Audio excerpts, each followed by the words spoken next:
Okay, it's February, so let's count down some of my favorite romance series. Hey y'all, hey, welcome back to my channel. I am Alika, and today we are talking about one of my favorite completed at the time romance series. So I say completed at the time because there's no telling if this lady is gonna add books to this series or not. So we're just gonna hold off and see. But right now, I am talking about the Ganton Hills romance series by Aubrey Penn. I love her down. This is an Aubrey Penn stan account, and this book just so happens to have one of my favorite books by her in it, and it's the first book in this series. So we are going to go ahead and start out with The Remnants Love Left Behind. This book is so good. So this book takes place in Ganton Hills. It is a fictional world that she created. She starts talking about Ganton Hills in a 14 book series that she has, which is the original Ganton Hills series.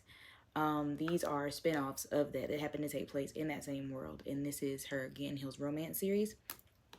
But The Remnants of Left Behind is the first one. This book follows Jameis and Kamaya. Kamaya just got out of a horrible marriage because that man was trash, okay? Like complete and utter trash. And we get to watch Kamaya rebuild herself, like learn to love herself, learn to trust herself again. And Jameis does that by supporting her, affirming her, building her up. Ugh.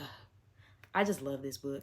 And this book, honestly, truly has some quotes in there that just talk to the power and strength of a Black woman and why we don't have to be Superwoman all the time and what it looks like when we finally like let somebody help us. And I think that's one of the things I love most about this book.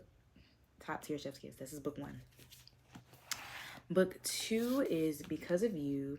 This book does have some DV stuff going on, so check your trigger warnings, as you should with all of these books. But this one specifically, because this one is a little bit heavier, and it's just AP's pen game, top tier chef's kiss, and the way she handles the situations in this book, love that lady.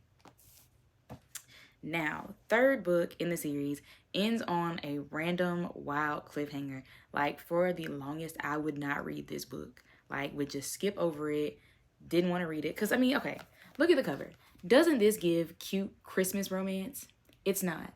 It's like the Die Hard of Christmas romance books.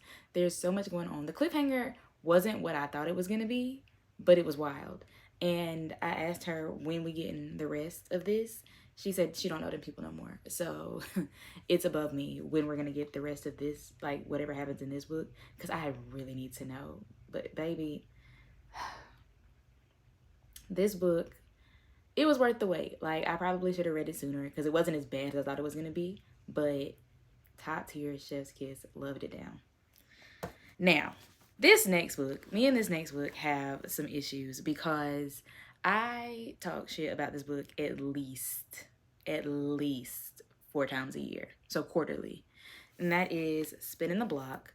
This book follows DJ Eli and Olivia. God, I don't know why I want to call her Nicole. That girl's name is not Nicole. It's Olivia.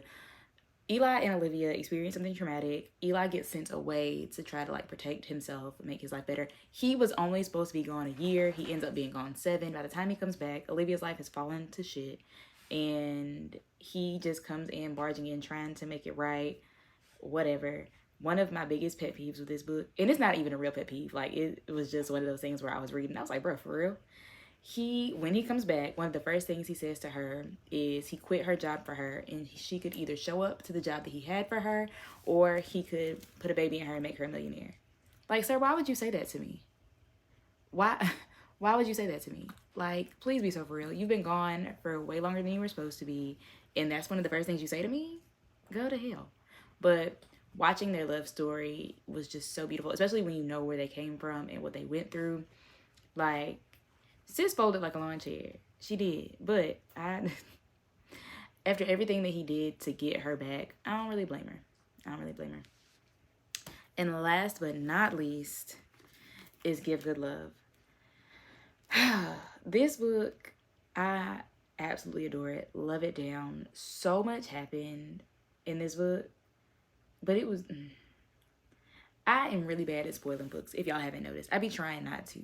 But especially when a book touches my soul in ways that I can't explain, I just want to tell y'all all the good parts that happen, all the good things about it.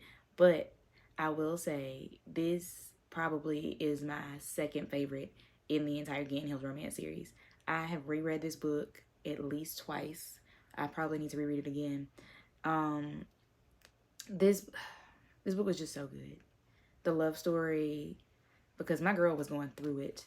Imagine working with this girl. You find out that your fiance gets her pregnant, but she was your friend. Like, you was confiding in her. Like, you thought y'all was friends. It was it started insane. She should have beat that man ass every time she seen him. She should have. She did go to jail. They did get her out, but it is what it is. Sometimes you just gotta stand on business in the principle, because no. But yeah, I definitely think you guys should check out the Gantt Hills romance series. I love it. I want you to love it. All of the books are linked in my Amazon storefront, which is in the description of this video, and y'all know what it is. Bye.